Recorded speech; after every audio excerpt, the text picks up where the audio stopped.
Ukraine যুদ্ধকে কেন্দ্র করে রাশিয়ার সঙ্গে উত্তর কোরিয়ার সম্পর্ক আরও গভীর হচ্ছে। এর আগে মস্কোর পক্ষে সেনা ও অস্ত্র পাঠিয়ে সহযোগিতা করেছিল পিয়ংইয়ং।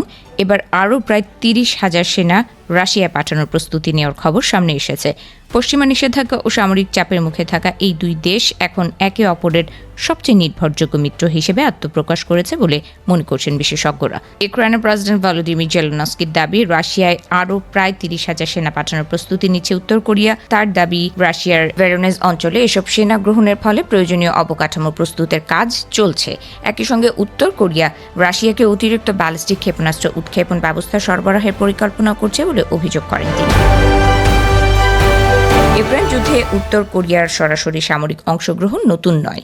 2025 সালের গোড়ার দিকেই ন্যাশনাল ইন্টেলিজেন্স সার্ভিসের তথ্য অনুযায়ী প্রায় 10,000 উত্তর কোরীয় সেনা রাশিয়া ইউক্রেন সীমান্ত সুরক্ষা এবং গুরুত্বপূর্ণ অবকাঠামো পাহারায় মোতায়েন করা হয়েছিল।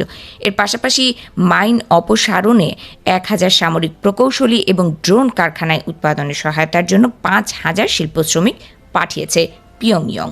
সেই সাথে 2024 সালের শেষ নাগাদ রাশিয়াকে 60 লাখের বেশি আর্টিলারি গোলা, 170 মিলিমিটারের হাভিৎজার ও বুলসে-4 ট্যাঙ্ক বিধ্বংসী ক্ষেপণাস্ত্র সরবরাহ করে উত্তর কোরিয়া। উত্তর কোরিয়ার কাছ থেকে পাওয়া এসব অস্ত্র যুদ্ধের ময়দানে রাশিয়ার প্রধান ভরসা হয়ে ওঠে। উত্তর কোরিয়া এবার নতুন করে 30,000-এর এত বড় বাহিনী রাশিয়ায় পাঠানোর মূল কারণ হলো তাদের সেনাদের বাস্তব যুদ্ধের অভিজ্ঞতা অর্জন করানো। আধুনিক যুদ্ধক্ষেত্রে রাশিয়ার তৈরি অত্যাধুনিক প্রযুক্তি ও অস্ত্রের কৌশল সরাসরি অনুধাবন করার সুযোগ পাচ্ছে উত্তর কোরিয়ার সেনারা। এছাড়া রাশিয়ার মতে কনস্ক্রিপ্ট বা সাধারণ রুশ সেনাদের তুলনায় উত্তর কোরিয়ার বিশেষ প্রশিক্ষণপ্রাপ্ত সেনারা যুদ্ধের ময়দানে অনেক বেশি দক্ষ ও সুশৃঙ্খল। বিশেষজ্ঞরা বলছেন, পশ্চিমা বিশ্বের কাছ থেকে দীর্ঘদিন বিচ্ছিন্ন থাকার পর ইউক্রেন যুদ্ধ পরিস্থিতি রাশিয়া ও উত্তর কোরিয়ার মধ্যকার কূটনৈতিক ও সামরিক সম্পর্কের এই দ্রুত উন্নতির পেছনে দুই পক্ষের স্বার্থই জড়িত। রাশিয়া যখন ইউক্রেন সীমান্তে তীব্র জনবল ও গোলাবারুদের ঘাটতিতে ভুগছে, তখন বিশ্বস্ত মিত্র হিসেবে উত্তর কোরিয়ার বিশাল সামরিক শক্তি মস্কোর জন্য লাইফ লাইন হয়ে উঠেছে। অপরদিকে পিয়ংইয়ংয়ের মূল লক্ষ্য তাদের সামরিক বাহিনীর আধুনিকায়ন।